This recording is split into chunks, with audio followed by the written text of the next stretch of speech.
Operation Sindoor Pak దాడులపై army కీలక ప్రకటన చేసింది. డ్రోన్లు, సాయుధ సామాగ్రితో పాక్ తెగబడిందని తెలిపింది. అయితే ఈ దాడులను భారత దళాలు సమర్థవంతంగా తిప్పికొట్టాయని స్పష్టం చేసింది. భారత దళాల దాడుల్లో పాకిస్తాన్ నగరాలు దెబ్బతిన్నాయని ఆర్మీ తెలిపింది. ఈ దాడుల్లో పాక్ తీవ్రంగా నష్టపోయినట్లు ప్రకటించింది.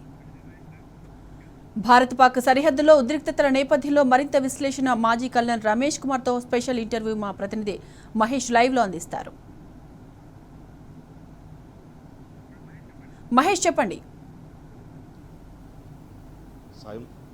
సాయి మాధవి, ఇండియా భారత్ మధ్య జరుగుతున్న ఆపరేషన్ సింధూర్ నేపథ్యంలో ఆపరేషన్ సింధూర్ విజయవంతంగా కొనసాగుతున్న పరిస్థితి కనిపిస్తుంది. పాకిస్తాన్ ఎదురుదాడులను ఇండియా ఎంతో తిప్పికొడుతున్న పరిస్థితి కనిపిస్తుంది. ఇదే విషయంపై మనతో మాట్లాడేందుకు మాజీ కల్నల్ రమేష్ కుమార్ గారు ఉన్నారు. వారిని అడగడం. సార్, చెప్పండి సార్, ఆపరేషన్ సింధూర్ ఎంతో విజయవంతంగా కొనసాగుతుంది. పాకిస్తాన్ దాడులను ఇండియా ఎంతో సమర్థవంతంగా ఎదుర్కొంటున్న పరిస్థితి కనిపిస్తుంది. ఎట్లా చూసారు సార్?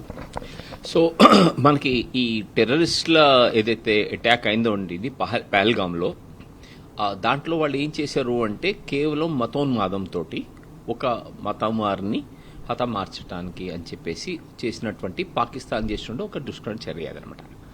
ఇది మనకు చాలా క్లియర్గా తెలుసు ఏంటంటే అంతర్జాతీయంగా కూడా ఎస్టాబ్లిష్మెంట్ అయింది. పాకిస్తాన్ నుంచి వాళ్ళు పెట్టి పోషిస్తున్నటువంటి ఉగ్రవాద చర్య. వాళ్ళు అక్కడే క్యాంపులు పెట్టారు, వాళ్ళని ట్రైనింగ్ చేయిస్తున్నారు, వాళ్ళని ట్రైనింగ్ చేయిస్తూ మన మీదికి దాడికి పంపుతున్నారు అన్న విషయం మనకు చాలా క్లియర్గా తెలుసు. కాబట్టి ఏంటంటే గతంలో కూడా మనము 2017-18 ప్రాంతంలో ఊరి అయింది అటాక్. ఆ తర్వాత అప్పుడు మన వెళ్ళేసి ఏదైతే టెర్రరిస్ట్ స్థావరాల నుంచి ఆ అటాక్ వచ్చిందో వాళ్ళని గుర్తించి అప్పుడు మనం వాళ్ళని ధ్వంసం చేశాం. ఆ తర్వాత 2019లో మనకు పెహల్గాం మన పుల్వామాలో అటాక్ అయిందండి. పుల్వామాలో అటాక్ అయినప్పుడు సిఆర్పిఎఫ్ జవాన్లు మన 40 మంది సుమారు వారు మృతి చెందారు, వీరమరణం పొందారు. వారికి ఏదైతే వచ్చిందో ఆ టెర్రరిస్ట్ స్థావరాన్ని మనం గుర్తించి బాలాకోట్లో మనం ఎయిర్ స్ట్రైక్స్ చేసేసి ఆ టెర్రరిస్ట్ స్థావరాన్ని ధ్వంసం చేశాం. ఇప్పుడు పెహల్గాంలో వారు ఆర్మీ స్థావరాలను కాకుండా సివిలియన్స్ని వారు అటాక్ చేశారు, అది కూడా మతోన్మాదంగా. కాబట్టి ఏం చేశారంటే ఈసారి భారతదేశం ఇంతతోటి మనకి కాదు, మనం వారి స్థావరాలన్నీ గుర్తించి ఆ స్థావరాన్ని మనము నేలమట్టం చేయాలి. అక్కడ చేస్తున్నటువంటి ట్రైనింగ్ ఆయుధాలను కానీ లేక అక్కడ ఉన్నటువంటి టెర్రరిస్టుల ప్రోత్సహించే వారిని కానీ మట్టుమాయాలని చేయాలని చెప్పేసి మన ప్రధాని గారు ఆల్రెడీ అనౌన్స్ చేశారు. ఆ ప్రకారంగా మనము సుమారు 21 స్థావరాలు ఏదో మనం గుర్తించాము. దాంట్లో 9 స్థావరాలని పిన్ పాయింటెడ్గా అటాక్ చేసి మనం క్లియర్ చేసాం. అది ఆపరేషన్ సింధూర్ అని ఎందుకు పెట్టారో మన అందరికి తెలుసు. ఎందుకు అంటే మనకి సింధూరం అనేది చాలా ముఖ్యము. అది ఆపరేషన్ సింధూర్ పెట్టారు.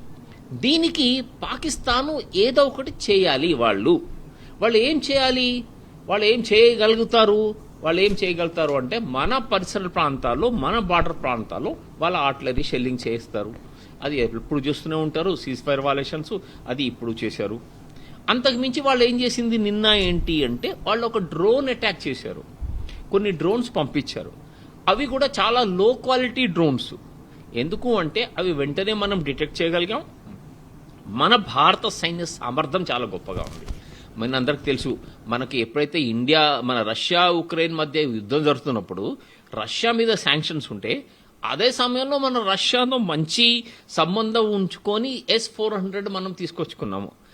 ఆ S-400 మన డిఫెన్స్ సిస్టము, అంతేకాకుండా మన భారతదేశంలో సొంతంగా డెవలప్ చేసుకుంటున్నటువంటి ఆకాష్ డిఫెన్స్ సిస్టము, MS ర్యామ్, వీటివంటివి ఏవైతే ఉన్నాయో వీటి ద్వారా వారు చేసినటువంటి ఒక లిమిటెడ్ డ్రోన్ అటాక్, అంటే వాళ్ళు పైనుంచి కింది దాకా సుమారు 9 ప్రాంతాల్లో 10 ప్రాంతాల్లో పంపించారు.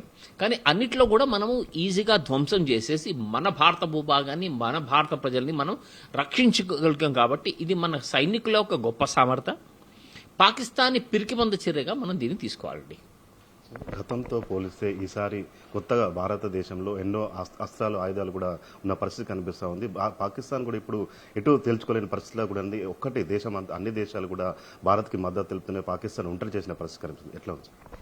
ఇప్పుడు మన భారతదేశము ఒక రక్షణ పాలసీ, అంటే మన పాలసీ ఏంటి అంటే డిఫెన్స్ అండి. అంటే మన భూభాగాన్ని మనం రక్షించుకోవటం మన ముఖ్యమైన ఉద్దేశము. మన భారత భూభాగం కూడా మనం ఏ ప్రకారంగా రక్షించుకుంటాము, అంతర్జాతీయ అనుబంధనాల ప్రకారం. కాబట్టి యునైటెడ్ నేషన్స్ కానీ, జెనీవా కన్వెన్షన్స్ కానీ ఏ ప్రకారంగా అయితే మన రూల్స్ ఉన్నాయో ఆ రూల్స్కి అనుగుణంగానే మనము ప్రవర్తిస్తాము. ఇప్పుడు కూడా మనం చేసింది ఏంటి, మన టెర్రరిస్టులు వచ్చేసి మన సైనికులు కానీ లేకపోతే మన భారత పౌరులు కానీ వారు పిరికి పంద చర్యలుగా చంపారు కాబట్టి కేవలం ఆ టెర్రరిస్ట్ స్థావరాన్ని మాత్రమే చూసేసి మనము ధ్వంసం చేశాము. ఇది మనము అక్కడ ఏ సివిలియన్కి కూడా మనము ఒక్క హాని కూడా జరగలేదు, ఏ సివిలియన్ ఇన్ఫ్రాస్ట్రక్చర్ని కూడా మనం డ్యామేజ్ చేయలేదు, ఏ మిలిటరీ స్ట్రక్చర్ని కూడా మనం అటాక్ చేయలేదు. నెక్స్ట్ ఏంటి, మనం నాన్ ఎస్కలేటరీ అంటే ఒకవేళ మిలిటరీ స్ట్రక్చర్ కానీ సివిలియన్ స్ట్రక్చర్ కనుక మనం కనుక డ్యామేజ్ చేసి ఉంటే అది మన పాలసీకి విరుద్ధం మొదటి నుంచి కూడా, మనము దాన్ని ఎస్కలేషన్ చేసినట్టు అవుతుంది. కాబట్టి మనం చేసింది నాన్ ఎస్కలేటరీ. ఇది మన భారత రక్షణ శాఖ మరియు మన భారత విదేశాంగ శాఖ వారు చేసినటువంటి దాంట్లో చాలా క్లియర్గా చేశారు. కానీ దానికి ప్రతీకారంగా పాకిస్తాన్ వాళ్ళు చేసింది ఏంటి, ఎస్కలేటరీ. మన సివిలియన్ స్థావరాల మీద, మన మిలిటరీ స్థావరాల మీద వాళ్ళు నిన్న షెల్లింగ్ చేశారు. దానివల్ల చనిపోయింది పాపం ఒక మహిళ చనిపోయింది, కొంతమంది గాయపడ్డారు. దానివల్ల వాళ్ళకి వచ్చింది ఏంటి, ఏం లేదు. కాబట్టి ఏంటంటే మనం ఏమి చేసినా కానీ అంతర్జాతీయ అనుబంధనాల ప్రకారంగా నాన్ ఎస్కలేటరీ అంటే దీన్ని యుద్ధము తరఫు మనం తీసుకోలే. వాళ్ళు మనం యుద్ధం ఒకసారి ఇంటర్నేషనల్ బార్డర్ క్రాస్ చేసి వాళ్ళు మన సివిలియన్ స్థావరాలు లేక మిలిటరీ స్థావరాల మీద వాళ్ళు కనుక అటాక్ చేస్తే దాన్ని యుద్ధంగా ప్రకటిస్తారు. వాళ్ళు చేశారు యుద్ధం, కానీ మనం చాలా ఓర్పుతోటి సహనంతో దాన్ని యుద్ధాన్ని అక్కడికక్కడికే మనం ఆపేశాం. కాబట్టి ఇది చాలా విజయవంతంగా చాలా సమన్వయంగా చేసిన ఓర్పుతో తీర్పుతో చేసినటువంటి సహనంతో చేసినటువంటి తీర్పు అని మనం తెలియాలి. గతంతో పోలిస్తే మన దగ్గర ఎలాంటి టెక్నాలజీ అందుబాటులో ఉంది, ఇప్పుడు యుద్ధ పరంగా చూసినట్టయితే ఆయుధ సంపత్తి పరంగా ఎంత ముందున్నాం మనం? ఏ ప్రకారంగా చూసినా కానీ భారతదేశము ఫస్ట్లీ సెల్ఫ్ రిలయన్స్, మన భారతదేశంలో రక్షణ శాఖ ఇండస్ట్రీ ఏదైతుందో రోజు రోజుకి దానికి చాలా ప్రోత్సాహన జరుగుతుంది. మన దగ్గర రైఫిల్స్ నుంచి మొదలుపెట్టి మిజైల్స్ వరకు కూడా మన భారతదేశంలో రక్షణ శాఖ సంబంధించి మన సామాగ్రిని ఆయుధాలని మనము చేర్చుకుంటున్నాము. మీకు ఒక ఎగ్జాంపుల్ నిన్న ఇప్పుడు చెప్పాను ఆల్రెడీ, S-400 అనేది ఏదైతే మనము ఇంపోర్ట్ చేసుకున్నాం, అదే కాకుండా మన దగ్గర ఆకాష్ డిఫెన్స్ సిస్టమ్స్ తయారు చేశాం. అది నిన్న చాలా ఉపయోగపడింది. కాబట్టి మన దగ్గర రక్షణ శాఖ మనం సెల్ఫ్ రిలయన్స్ మనమే దాన్ని డెవలప్ చేసుకుని ఆత్మనిర్భర్ భారత్ లాగా మనము చేసుకోగలుగుతున్నాం. అది ఒక విషయము. అదే ప్రకారంగా మనం ఇంపోర్ట్ చేసుకుంటున్నాం. ఇది మన భారత సైన్య దళము దాని గురించి. విమానాల గారికి వస్తే మనం గతంలో కూడా విన్నాము, ఇప్పుడు కూడా వింటున్నాం. ఏంటి, రఫాల్ అనేది ఫ్రాన్స్ నుంచి తీసుకొచ్చినట్టు 4.5 generation air craft. 4.5 generation air craft అయినా కానీ పాకిస్తాన్లో వాడుతున్నటువంటి JH-17 F-15 ఏదైతే మన చైనా వాటికంటే ఇది ఫార్ సుపీరియర్. వాళ్ళది 5th జనరేషన్ అంటారు, కానీ గ్రౌండ్లో వాళ్ళకి ఏమి ప్రూఫ్ ఇంతవరకు చూపించలేకపోయారు. దానికంటే far superior aircraft Rafale. అదే మనకి ఇప్పుడు నౌకాదళం కోసం కూడా మనం మొన్ననే ఒక ఒప్పందం కుదుర్చుకున్నాం. బహుశా 2028 వరకు కూడా మనకి అది రాబోతుంది. కాబట్టి ఎయిర్ ఫోర్స్లో కూడా మన క్యాపబిలిటీ చాలా ఇంప్రూవ్ అయినది. థర్డ్ అండ్ ఫైనల్ నేవీ గురించి మనకు తెలుసు. మనం ఏ ప్రకారంగా మన సబ్మెరీన్స్ని బిల్డప్ చేసుకుంటున్నామో, మన ఎయిర్ క్రాఫ్ట్ క్యారియర్స్, ఇప్పుడు మన భారతదేశం దగ్గర 2 ఎయిర్ క్రాఫ్ట్ క్యారియర్స్ ఉన్నాయి. ఇప్పుడు 3వ ఎయిర్ క్రాఫ్ట్ క్యారియర్ కోసం మనం ఇప్పుడు స్టార్ట్ చేస్తున్నాం. ఆల్రెడీ త్వరలోనే మనకు కూడా 3వ ఎయిర్ క్రాఫ్ట్ రాబోతుంది వచ్చే 5-6 సంవత్సరాల నుంచి. పాకిస్తాన్ దగ్గర ఒక్క ఎయిర్ క్రాఫ్ట్ క్యారియర్ కూడా లేదు. కాబట్టి నౌకాదళం అనుకోండి, లేకపోతే వాయుసేన అనుకోండి, లేకపోతే మన సైన్యదళం అనుకోండి, ఈ 3 ప్రకారం కూడా భారతదేశం సైన్యంలో స్ట్రెంత్లోనే కాకుండా, ఆయుధాల్లోనే కాకుండా, టెక్నాలజీలో కూడా మనము చాలా ముందుంటున్నాం. వాళ్ళు కూడా తెచ్చుకుంటున్నారు. అమెరికా నుంచి F-16 తీసుకొచ్చారు, లేకపోతే చైనా నుంచి మన JH-17 15 తీసుకొచ్చారు. కానీ టెక్నాలజీలో దే ఆర్ ఫార్ ఇన్ఫీరియర్. అది వాళ్ళు ఆపరేట్ చేసే క్యాపబిలిటీని కూడా వాళ్ళు ఇంతవరకు ప్రదర్శించలేరండి. సో టెర్రరిస్టులను అధికార లాంఛనాలతో అంత్యక్రియలు నిర్వహించారు. అక్కడ ఆర్మీ అధికారులు కూడా పాల్గొన్న పరిస్థితి కనిపిస్తుంది. ఎట్లా చూస్తారు సార్? ఇప్పుడు మనము మీ పర్మిషన్ తోటి కొంచెం హిస్టరీలోకి వెళ్తానండి. 1947లో మన పార్టీషన్ అయిన తర్వాత జమ్మూ అండ్ కాశ్మీర్ మీద పాకిస్తాన్ దాడి చేసింది. కానీ వాళ్ళు ఏమన్నారు, మేం దాడి చేయలేదు, అది ఏదో అక్కడ ఉన్నటువంటి ట్రైబల్స్ వాళ్ళు దాడి చేశారు అందరు. కానీ అందరికీ ప్రపంచంలో అందరికీ తెలుసు అది పాకిస్తాన్ వారి ఆర్మీ యూనిఫామ్ వాళ్ళు ఆ ట్రైబల్స్ లాగా వచ్చేసి లేక ఆ ట్రైబల్స్తో కలిసి వాళ్ళు యుద్ధం చేసినట్టు తెలుసు. ఆ తర్వాత 65-71 వార్ అయిపోయింది. ఆ తర్వాత వాళ్ళు 85-87 దాని తర్వాత జియావుల్ హక్ వచ్చిన తర్వాత బ్లీడ్ ఇండియా బై 1000 కట్స్ అని చెప్పి ఒక పాలసీ తెచ్చి వాళ్ళు ఉగ్రవాదాన్ని వాళ్ళు పట్టి పోషిస్తున్నారు, ప్రేరేపిస్తున్నారు. కాబట్టి ఏంటి అంటే కార్గిల్ యుద్ధంలో కూడా వాళ్ళు ఏంటి అంటే మేము రాలేదు, ఇది ఎవరో పాకిస్తాన్ ఆర్మీ రాలేదని చెప్పి అని అంటున్నారు. కానీ మనము ఆ తర్వాత ప్రూవ్ చేసాం ఏంటంటే ఇది పాకిస్తాన్ ఆర్మీ అని. ఇప్పుడు ప్రపంచం మొత్తంలో కూడా మనం తెలియజేయగలిగింది ఏంటి అంటే పాకిస్తాన్ ఒక టెర్రర్ స్పాన్సర్ నేషన్ అని చెప్పి చేశాము. నిన్న జరిగిన దానికి మనం చేస్తున్నటువంటి స్టాండ్ విండికేట్ అయింది. దాని మీద ఒక స్టాంపు వాళ్లే కొట్టుకున్నారు. ఏంటి అంటే ఈ ఉగ్రవాదులను మేమే పోషిస్తున్నాము, టెర్రరిస్ట్ క్యాంపులను పెట్టి వాళ్ళని టెర్రరిస్టులను తయారేసి వాళ్ళని రెచ్చగొట్టి వాటిని మతోన్మాదులు చేసి మనం ఇక్కడ పంపిస్తున్నాం అని చెప్పేసి వాళ్లే స్టాంపు కొట్టుకున్నారు. దీనివల్ల రెండే విషయాలు క్లియర్ అవుతాయండి. ఒకటి ఏంటి అంటే అక్కడ ఉగ్రవాదులని స్టేట్ స్పాన్సర్డ్ టెర్రరిజము అని చెప్పి వాళ్ళ అధికారులు లాంఛనాలు చేయడం వల్ల వాళ్ళు తెలియజేశారు. రెండోది మనకి తెలియజేస్తుంది ఏంటంటే అక్కడ ఉన్నటువంటి ఉగ్రవాద స్థావరాల్లో వాళ్ళకి ఎవరికైతే ట్రైనింగ్ ఇస్తున్నారో ఎవరైతే పనిచేస్తున్నారో వాళ్ళు పాకిస్తాన్ మిలిటరీ అధికారులు అని చెప్పేసి ఇప్పుడు ప్రపంచానికి క్లియర్గా తెలిసిపోయిందండి. సో యుద్ధం కొనసాగితే భారత్ను ఓడించే సత్తా పాకిస్తాన్కి ఉందంటారా? నా ఉద్దేశం ప్రకారంగా ఫస్ట్లీ ఇది యుద్ధం కానే కాదు. ఇది ఏదో వాళ్ళు కవ్వింపు చర్యలు, లేకపోతే కవ్వింపు చర్యలని కూడా నేను అనను. అది వాళ్ళ ఉనికి, వాళ్ళ గొప్పతనాన్ని వాళ్ళ ప్రజలకి చెప్పుకోవడానికి వాళ్ళు చేస్తున్న పని అని చెప్పి నేను అంటాను. ఎందుకంటే మన పాకిస్తాన్ ఆర్మీ చీఫ్ ఏదైతే ఉన్నాడో అతను ఆర్మీ చీఫ్ అని అనకూడదు. యాక్చువల్గా చాలా మంది ఈ మధ్య పాకిస్తాన్ ముల్లా అంటున్నాడు ఆయన్ని. ఆయన చేసింది ఏంటి, మతోన్మాదమైనటువంటి స్టేట్మెంట్స్ ఇచ్చారు. మన భారతదేశం కానీ ఏ దేశమైన army, navy, air force chiefs అటువంటి స్టేట్మెంట్స్ ఇవ్వరు. కాబట్టి వాళ్ళ ప్రజలలో వాళ్ళ ఉనికి కోసం, వాళ్ళ గొప్పతనం కోసం అని చెప్పేసి ఆ స్టేట్మెంట్ ఇచ్చాడు. కాబట్టి దాన్ని నిలుపుకోవడానికి ఇప్పుడు మనం ఏం చెప్తున్నాము, ఇలా పాకిస్తాన్ టెర్రరిస్ట్ అటాక్ చేసింది, మనం స్థావరాలను ధ్వంసం చేశాము అని చెప్పి మనం చెప్పుకుంటున్నాం.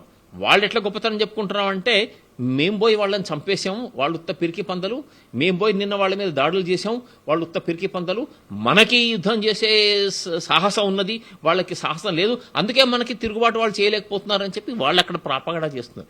కాబట్టి ఇది కేవలం ప్రాపగాండా. ఇది యుద్ధముకి ఫుల్ స్కేల్ యుద్ధం చేసే క్యాపబిలిటీ వాళ్ళకి లేదు. పొరపాటున వాడు తప్పు చేసి కూడా ఆ యుద్ధం చేయడానికి వాడు ప్రయత్నం చేస్తే మన భారత ప్రధాని గారు చెప్పినట్టు ఆ ఉన్న కొంచెం భూభాగం పాకిస్తాన్ ఉనికి అని పోయి పాకిస్తానే వరల్డ్ మ్యాప్ నుంచి తుడిచివేయబడుతుందని చెప్పేసి నేను తెలియజేస్తున్నాను. భారత్ను ఎదుర్కోలేము, ఓడించలేమని తెలిసి కూడా పాకిస్తాన్ ఎందుకు ఇలాంటి దాడులు చేస్తున్నట్టు? మీకు మళ్ళా కొంచెం వెనుకపోతున్నాం హిస్టరీలో. మొదటి నుంచి కూడా పాకిస్తాన్ ఏంటి అంటే పాకిస్తాన్ మేము ఒక విడిపోయిన తర్వాత వారు మతం పేరు మీద విడిపోయి పాకిస్తాన్ తయారైపోయింది. జనరల్గా ఇస్లాంగా అంటే చాలామంది నిపుణులు చెప్పడం ఏంటి అంటే సౌదీ అరేబియా వీళ్ళు ఇస్లాం గురించి చెప్తారని చెప్తారు. వారు ఏదైనా కానీ ఇస్లాం గురించి వారు చెప్పింది కరెక్ట్, ఆ ప్రకారంగా ప్రపంచంలో ఇస్లాం ఫాలో కావాలని చెప్పేసి జనరల్గా మన నిపుణులు చెప్తూ ఉంటారు. కానీ పాకిస్తాన్ ఏమనుకుంటుంది అంటే నేను ఒక ఇస్లాంకి ఒక లీడర్ని కావాలి, నేను ముందుకు పోవాలి అన్నటువంటి ఒక వాళ్ళ ఆకాంక్ష అనాలా లేకపోతే వాళ్ళ తప్పుడు భావన అనాలా నాకు తెలియదు. కానీ మొత్తానికి అది వాళ్ళ ఫీలింగ్. కాబట్టి ఏంటి అంటే పాకిస్తాన్ ఏదో ఒక ప్రకారంగా మతం పేరు మీద లేకపోతే ఉగ్రవాద పేరు మీద పెట్టి పోషించి ప్రపంచంలో ఇస్లాంకి లీడర్ కావాలన్నటువంటి తప్పుదో పట్టడం వల్లకి వాళ్ళకి ఈరోజు దుర్దశ పట్టింది. అండ్ దానికి తోడు నిప్పుకులో నెయ్యి పోసినట్టు సోవియట్ యూనియన్ వాళ్ళు వచ్చేసి ఆఫ్ఘనిస్తాన్లో ఆక్యుపై చేశారు. వాళ్ళని తరమడానికి కానీ అమెరికా వాళ్ళకి డబ్బులు వచ్చి వీళ్ళ టెర్రరిస్ట్ క్యాంపులు తయారు చేశారు. ఇప్పుడు ఏమైందంటే పుట్టలో ఉన్న పాము వీళ్ళే పాలు పోసి పైకి తీసుకొచ్చి వాళ్ళని గడుచుకుంటున్నట్టు వాళ్ళ పరిస్థితే వాళ్ళకి మేనేజ్ చేయలేకపోతున్నారు. అటువంటి పరిస్థితిలో వాళ్ళు ఏదో వాళ్ళ ఉనికి వాళ్ళ బతుకు తెరు వాళ్ళకి కావాలి కాబట్టి ఈ ప్రకారంగా అందరినీ ఉగ్రవాదాన్ని ప్రేరేపిస్తూ మన భారతదేశాన్ని మీద ఇటువంటి ఏదో పిరికి పందల చర్యలు చేయగలుగుతున్నారు. కానీ సాహసంగా ముందరకొచ్చి యుద్ధం చేసే కేపబిలిటీ వాళ్ళకి లేదు కాబట్టి వాళ్ళు చేయలేదు. అది ఆపరేషన్ సింధూర్ పేరుతో భారత సైన్యం కేవలం ఉగ్రవాద స్థావరాలను మాత్రమే టార్గెట్ చేస్తుంది. అయితే పాకిస్తాన్ మాత్రము జనవాసాలు ఉన్న ప్రాంతాల్లో దాడులు చేస్తుంది. ఎంతవరకు కరెక్ట్ అంటే ఇది మనం చూసామండి. ఎందుకు అంటే ఇప్పుడు ఇది పాకిస్తాన్ నిన్న కొన్ని ఫేక్ న్యూస్ వాళ్ళు చేశారు. వాళ్ళు మన ఏదైతే టెర్రరిస్ట్ స్థావరాల్ని మనం ధ్వంసం చేసామో ఆ తర్వాత వెంటనే వాళ్ళు ఏం చేశారంటే మేము షెల్లింగ్ చేసేసి శ్రీనగర్ ఎయిర్పోర్ట్ని మేము బాంబ్ చేసేసాము, లేకపోతే ఫలానా మిలిటరీ బ్రిగేడ్ హెడ్ క్వార్టర్ని మేము చేశాము అని ఒక పెద్ద ఫైర్ అని చేసేది ఒక వీడియోలు పెట్టేసి వాళ్ళ దేశంలో వాళ్ళు ఫాల్స్ ప్రాపగాండా చేసుకుంటూ వాళ్ళు మేమే విజయం సాధించామని చెప్పి తెలియజేశారు. ఆ తర్వాత మన భారతదేశ ప్రెస్ ఇన్ఫర్మేషన్ బ్యూరో వీళ్ళు వెంటనే అవన్నీ దాన్ని చెక్ చేసి వాళ్ళకి మళ్ళా ప్రాపగండ చేశారు. ఏంటి అంటే బాబు ఇదేదో 2021లో ఎక్కడో లిబియాలో జరిగింది, లేకపోతే టర్కీలో జరిగింది, లేకపోతే ఐసిస్ వాళ్ళు చేసింది, లేకపోతే మీ దేశంలోనే జరిగింది, ఇది మా దేశంలో మీరు చేసిన గొప్పతనం కాదని వెంటనే ఆ ప్రాపగాండాని మనము వాళ్ళని బ్రేక్ చేశాం. కాబట్టి ఏంటి అంటే వాళ్ళు కేవలం ప్రాపగాండా మీద వాళ్ళు బతుకుతున్నారే తప్ప యాక్చువల్గా వాళ్ళు మన మీద ఏం సాధించలేదు. అండ్ నిన్న ఆల్రెడీ జమ్మూ ఆ ప్రాంతాల్లో వాళ్ళు చేసింది ఆర్టిలరీ షెల్ వల్ల ఏదో కొన్ని ఇల్లు కొన్ని సివిలియన్ ధ్వంసమైనవి. మనం టీవీలో కూడా చూసాం. పాపం ఎవరో ఒక మహిళ చనిపోయారు పాపం. ఆ తర్వాత కొంతమంది గాయాలైపోయినాయి. వాళ్ళంతా ఆ ప్రాంతాలన్నీ విడిచిపెట్టి భయభ్రాంతులై బారాముల్లా లేదా మిగతా ప్రాంతానికి వెళ్తున్నారు అని చెప్పేసి మనకి చాలా క్లియర్గా ఉన్నది. అండ్ అంతర్జాతీయంగా అందరూ రికగ్నైజ్ అయ్యి ప్రతి ఒక్కరు కూడా స్టేట్మెంట్ ఇస్తున్నారు భారత్కి సపోర్ట్గా, పాకిస్తాన్కి సపోర్ట్గా ఎవరుగా ఇస్తున్నారు. కాబట్టి ఏంటంటే వాళ్ళ ప్రాపగాండా ఏంటంటే వాళ్ళ ఇంట్లోనే మేము పులి అన్నట్టు, లేకపోతే మన ఇదేంటి కప్పలో బావిలో ఉన్న కప్పలాగా మేము గొప్పగా భావిస్తున్నారా తప్ప ప్రపంచంలో వాళ్ళు ఎవరు గొప్ప వాళ్ళని చెప్పి భావించట్లేదు, వాళ్ళని ఎవరు నమ్మట్లేదు కూడా. ప్రపంచ దేశాలంటే కూడా ఉగ్రవాదానికి వ్యతిరేకంగా పిలుపునివ్వడంతో పాకిస్తాన్ డిఫెన్స్లో పడిపోయిందంటారా? అది చాలా తొందరగా ప్రిమెచ్యూర్ స్టేట్మెంట్ అండి. ఎందుకు అంటే వాడికి సపోర్ట్ చేయడానికి ఎల్లప్పుడూ ఎవడొకడు ఉంటాడు. ఇదివరకు ఎవరు పాకిస్తాన్ని సపోర్ట్ చేయడానికి అమెరికా ఉండేది. అమెరికా ఆయుధాలు ఇచ్చేది, అమెరికా డబ్బులు ఇచ్చేది. ఎందుకు అంటే అప్పుడు అమెరికా ఇంట్రెస్ట్ ఉండేది. ఇప్పుడు అమెరికా ఇంట్రెస్ట్ అక్కడ అయిపోయింది. ఇప్పుడు ప్రస్తుతం ఇంట్రెస్ట్ చైనా వాడిది. కాబట్టి చైనా వాళ్ళు ఏం చేస్తారు అంటే వాళ్ళు వీళ్ళకి డబ్బులు ఇస్తున్నారు. చైనా వాళ్ళు డబ్బులు ఎందుకు ఇస్తున్నారు? చాలా సింపుల్ రీజన్, చైనాకి ఆర్థికంగా వాళ్ళు ఎదగాలి. మరి వాళ్ళు ఎదగాలంటే మరి వీడు పాకిస్తాన్ని సపోర్ట్ చేస్తాడు. చైనా పాకిస్తాన్ ఎకనామిక్ కారిడార్ అని ఉంది, సిపెక్. అది పాకిస్తాన్ ఆక్యుపైడ్ కాశ్మీర్ మీద నుంచి బలూచిస్తాన్ నుంచి గ్వాదార్ పోర్ట్ కరాచీకి వెళ్తుంది. కాబట్టి పాకిస్తాన్ వాడు చైనా ఎకనామీకి వాడు కావాలి. చైనా వాడు కేవలం ఒక వ్యాపారి, ఒక బిజినెస్ మ్యాన్. వాడు ఎకనామీకి, ఎందుకంటే వాడు సీ రూట్లో వస్తే వాడికి చాలా పెద్ద రూట్ అయిపోతుంది. ఆ తర్వాత సీ రూట్లో భారతదేశం కానీ మిగతా దేశాలు కానీ వాడిని సీ రూట్లో వాళ్ళని ట్రబుల్ చేసే అవకాశం ఉంటుంది. కాబట్టి చైనా పాకిస్తాన్ ఎకనామిక్ కారిడార్ మీద వాడు $60-70 బిలియన్ రూపాయలు ఖర్చు పెట్టాడు. మరి అంత ఖర్చు పెట్టిన వాడికి పాకిస్తాన్కి ఇంకొక డబ్బులు ఇచ్చేస్తాడు. వీడికి ఏముంది పాకిస్తాడు బిచ్చవాడు కూడా అనుకోదు. వాడికి ఎవరు డబ్బులు ఇస్తే వాడికి పనిచేసేస్తాడు. సో కాబట్టి ఎవడో ఒక దేశాలు వాళ్ళకి డబ్బులు ఇస్తున్నప్పుడు వీళ్ళు ఆల్రెడీ వాళ్ళ ఉనికి కోసం వాళ్ళు ఉంటున్నప్పుడు ఎవరో వాళ్ళు డబ్బులు ఇచ్చినప్పుడు ఆ డబ్బులు ముందర పెట్టేసుకుని వీళ్ళు ఇంకా ఉగ్రవాదాన్ని ముందర పెడుతున్నారు. ఆల్రెడీ ప్రజల్ని వాళ్ళు ఒక విధంగా మతోన్మాదులుగా మార్చారు. భారతదేశానికి విరుద్ధంగా ద్వేషంగా అక్కడ ప్రాపగాండా ఆల్రెడీ జరుగుతున్నది. ఆ డబ్బులను తీసుకొని ఆ టెర్రరిస్టు ఆ స్థావరాలని ధ్వంసం చేసి ఎకనామీకి పెట్టకుండా వాళ్ళు ఉల్టా ఆ టెర్రరిస్ట్ స్థావరాలని వాళ్ళని ఇంకా ఇంక్రీజ్ చేసి వాళ్ళని ఫండింగ్ చేసి వాళ్ళ ప్రత్యేకతని, వాళ్ళ ఆర్మీ ప్రత్యేకతని, వాళ్ళ ప్రభుత్వ ప్రత్యేకతని ప్రజల్లో తీసుకెళ్లి వాళ్ళు ఎలక్షన్ చేసి వాళ్ళు పవర్లో ఉండాలని చెప్పి వాళ్ళు ప్రయత్నం చేస్తున్నారు తప్ప దేశాభివృద్ధి కోసం వాళ్ళు పనిచేయట్లేదు. కాబట్టి ఇది ఏంటంటే it is a long drawn process. ప్రపంచ దేశాలు అన్ని కలిసి ఏదో ఒక విధంగా పాకిస్తాన్ని ఒక ఈ టెర్రరిస్ట్ స్థావరాలని వీళ్ళందరినీ ధ్వంసం చేసి, ముఖ్యంగా ప్రధానమంత్రి గారు చెప్పినట్టు బహుశా కాబోయే కాలంలో ఇదివరకు పాకిస్తాన్ ఈస్ట్ పాకిస్తాన్ వెస్ట్ పాకిస్తాన్ ఉన్నది. ఈస్ట్ పాకిస్తాన్ మనం 1971లో తీసేసి బంగ్లాదేశ్ చేసాం, పాకిస్తాన్ చేసాం. ఇప్పుడు పాకిస్తాన్లో ఉన్న అల్లకల్లోలతో రేపు ఆ బలూచిస్తాన్ వేరేది, ఆ తర్వాత ఖైబర్ పఖ్తూన్వా వేరేది, లేకపోతే పాకిస్తాన్ ఆక్యుపైడ్ కాశ్మీర్ కూడా మన భారతదేశంతో కలిసే అవకాశం ఉందని చెప్పి చాలా మంది నిపుణులు తెలియజేస్తున్నారు. కాబట్టి వాళ్ళ ఉనికికే నష్టం అని చెప్పేసి నేను తెలియజేస్తున్నాను. ఇండియా పాకిస్తాన్ ఉద్రిక్తతల నేపథ్యంలో ఇప్పటికే ప్రజలకు కేంద్రం అనేక ఆదేశాలు కూడా జారీ చేసింది, మాక్ డ్రిల్స్ కూడా నిర్వహించింది. ప్రజలకు మీరేం చెప్పదలుచుకుంటారు? ప్రజలకు నేను ఒక్కటే చెప్తానండి, నిశ్చింతగా ఉండండి. మన భారత సైన్యము చాలా చాలా ప్రొఫెషనల్స్ ఆర్మీ. మన పాకిస్తాన్ ఆర్మీ లాగా కాదు. మన భారతదేశ సైనికులు నా కలీగ్స్ ఎవరైతే ఇప్పుడు సైన్యంలో ఉన్నారో they are very highly professional people. Officers కానీ మన జవాన్స్ అంటే దేశాని కోసం వాళ్ళు ఏమీ చూడరు. దేశానికి ఏం కావాలి, ఏ ప్రకారంగా రక్షించాలో వాళ్ళ ప్రాణాన్ని పణంగా పెట్టేసి వాళ్ళు ఫైట్ చేస్తారు. ఈ విషయంలో మీకు ఒక నిమిషం టైం తీసుకొని చెప్తారు. అంతర్జాతీయంగా కూడా చాలా మంది రాశారు, మీకు ఒకవేళ యుద్ధంలో చేయాలంటే సోల్జర్స్ ఎవరు కావాలంటే మన భారత సైనికులు కావాలన్నారు. భారత ఆఫీసర్స్ కావాలని లేదు, వాళ్ళ భారత సైనికులు కావాలన్నారు. మన సైనికులు, మన దేశ సైనికులకు ఉన్నటువంటి క్షమత, వాళ్ళ పట్టుదల, వారి పౌరుషము ప్రపంచం అంతా తెలిసింది. కాబట్టి మన భారత సైన్యం ఉన్నన్ని రోజులు, మన భారత సైనికులు ఉన్నన్ని రోజులు మన దేశానికి ఏమీ లోటు లేదు. మన భారతదేశంలో యుద్ధం వచ్చినా, మన భారతదేశంలో ఎర్త్క్వేక్ వచ్చినా, మన భారతదేశంలో వరదలు వచ్చినా కానీ మన సైన్యం ముందరకు వచ్చేసి మన ప్రజల కోసం ఉంటుంది. వాళ్ళు ఉండగా మీరు హాయిగా నిశ్చింతగా నిద్రపోవచ్చు. ఒక్కటే ఒక కాషన్ ఏంటి అంటే, అనవసరంగా భారతదేశ సీక్రెట్స్ కానీ, లేకపోతే భారతదేశ ఆర్మీకి గురించి మీకు ఏమి తెలిసినా కానీ, లేకపోతే మీ సైన్యంలో మీ చుట్టాలు ఎవరైనా ఉన్నారనుకోండి, వాళ్ళు ఇక్కడ పనిచేస్తున్నారు, అక్కడ పనిచేస్తున్నాడు, ఈ ఆయుధాలు కొనడానికి పోయారు, ఇది చేశారు, ఇటువంటి చొల్లు కబుర్లు చెప్పి అనవసరంగా మన దేశ సెక్యూరిటీని నష్టం చేయొద్దు. దేశం సెక్యూరిటీని కాపాడడానికి మీరు అందరూ సహాయం చేయాలని చెప్పేసి వాళ్ళందరూ కోరుతున్నానండి. Thank you sir.